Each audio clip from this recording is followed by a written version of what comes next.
I think that financial partnerships sort of take that away, take that ability to compete away, because you sort of have this, like I said, you have this resentment of like, I did 10 fucking times the work this motherfucker did, and the check I'm cutting says 50%. Right. Yeah.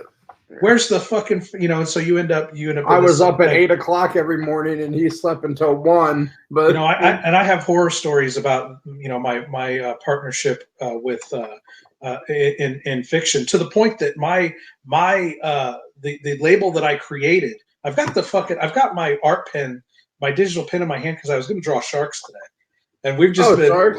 and you got me on one. You got me on one, so I haven't even turned on my fucking. Well, my monitor's on, but I haven't even kicked it up, because you got me ranting today. But it seems like I do that to you. I can always get you.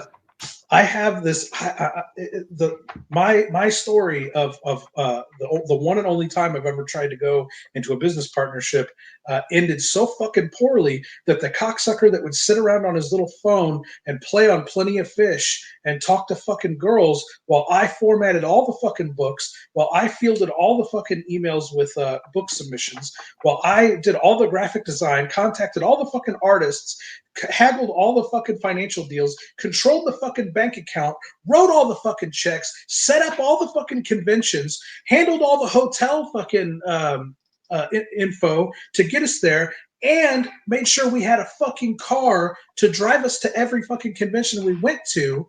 Mm-hmm. That motherfucker today, right now, today, September 24th, 2019, that motherfucker owns Strange House Books.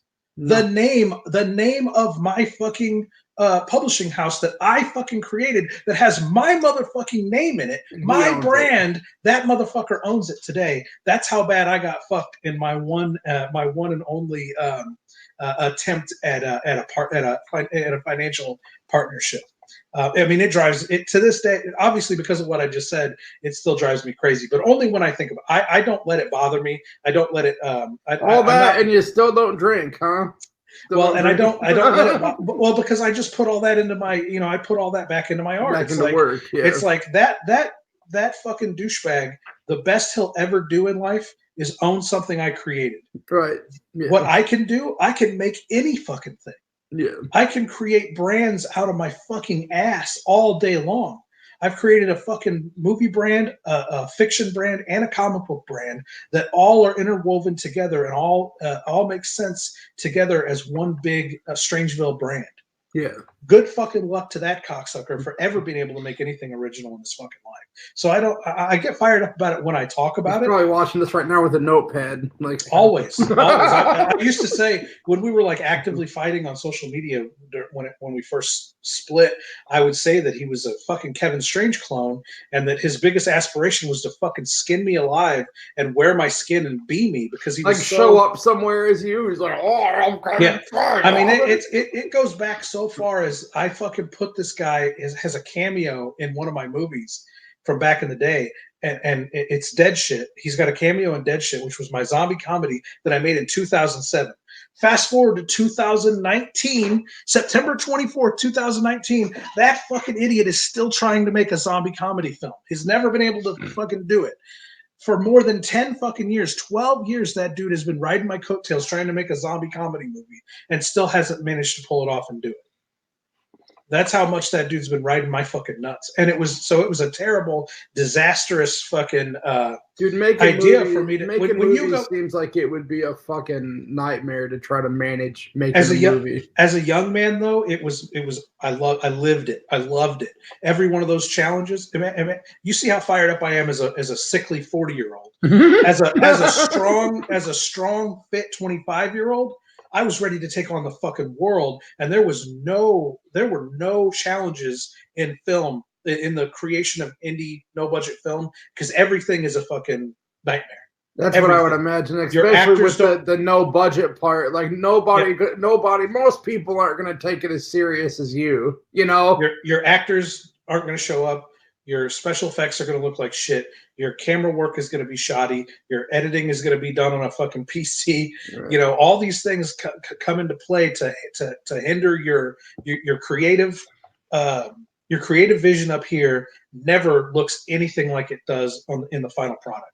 Every single inch is a compromise. You start off making compromises, and it's compromise after compromise after compromise after compromise. But you have to find a way to take that initial cinematic vision and all those compromises later and still be happy with the final product. You have to find a way to juggle all of that. And it's almost impossible, which is why almost nobody's able to successfully pull it off, let alone do it over and over and over again. And so, one of the biggest mistakes that I made was when you go into business with a fucking fanboy of your own, a fanboy of yours, it was like a moment of ego weakness where I was like, this guy sucks my ass so fucking hard. That he wouldn't be all day long. This guy sucks my ass and wants to be me. I'll bring him in and make him a partner into my, I want to go into something new with fiction, and I'll bring this guy along just because he's such a fucking lapdog. He's such a little fucking puppy dog wagging his fucking tail. He's harmless. He could never fucking be anything but a little buddy, to be there with me. And again, romantically, I'm a very romantic. I have a lot of romantic notions about life, about men, about women, about relationships, about friendships, about work ethic. I'm very a romanticist in if you've seen the movie 300, right? Yeah. That movie is obviously like a macho. It's like masculinity porn. Yeah, it's like we literally get naked before we die. We oil ourselves up in anticipation for the afterlife. Yeah, that is what my brain looks like. That movie was an orgy of romanticism when I watched it in the theater. I was like, this is what my brain is. And so I had this romantic notion that if I brought this little puppy dog wagging his tail into my business and my partnership, he would rise to the challenge and he would follow me up the mountain as we slayed all of the dragons that came between us and success, and that he would find himself my equal. And he would build his skills. You listen to too much Iron Maiden, is what you're saying. You listen to too much fantasy metal. Too much fantasy metal. And what I got was a fucking schlub who sat on Plenty of Fish and texted girls and took half the fucking credit for what I did, and then ended up owning the fucking name of my fucking. Yeah, see, I have almost no romanticness within my person. I'm mostly like a nihilistic bastard, I would be like, well, I know he's gonna rape me, but there's a possibility that his dick's got spikes on it. That's the way that my brain works, Like, there's like, oh no, I know, like this guy's probably put me down and fuck me, but there's a good chance that his dick has like glass all over it or something. That's my personality. There's almost never any romance. It always ends with like pretty much someone's gonna fuck me over somewhere. I'm gonna have to completely change the title and the thumbnail for this episode because Matt never showed up, and all I did was rant about Strange House. Yeah. The entire time. We have a weird dynamic that happens when we get on camera. It's like, let's just yell at each other for an hour, and then we'll just get off here. Let's just yell at each other. You have a hard out at 12:50. It's 12:48. Oh shit, man! I think we're gonna wrap it up. Might as well. You can find Dead Shit, the comic book, the complete series, 120 pages of full color Hack Movies mayhem. Nixon and Hogan return after a 10-year hiatus in the craziest adventure they've been on yet. It is a reboot of Dead Shit, the story of the talisman of transmutation. Hogan steals the talisman from Nixon's weird old neighbor Don Dueppe, only to find themselves overrun by a horde of mysterious zombies.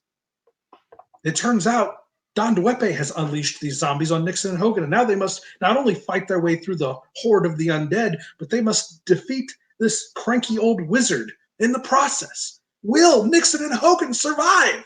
You can only find out by backing Dead Shit, the comic book, on Indiegogo today. Indiegogo. All 3 issues are available. The best deal. All 3 issues are available starting at $8 a piece. $8 for issue 1, 32 pages. $8 for issue 2, 36 pages. $10 for the double-sized 52-page finale. Third issue. It's a big book. It's a big book. But the best deal is to get all 3 books and a Hack Movies DVD of your choice for only $30.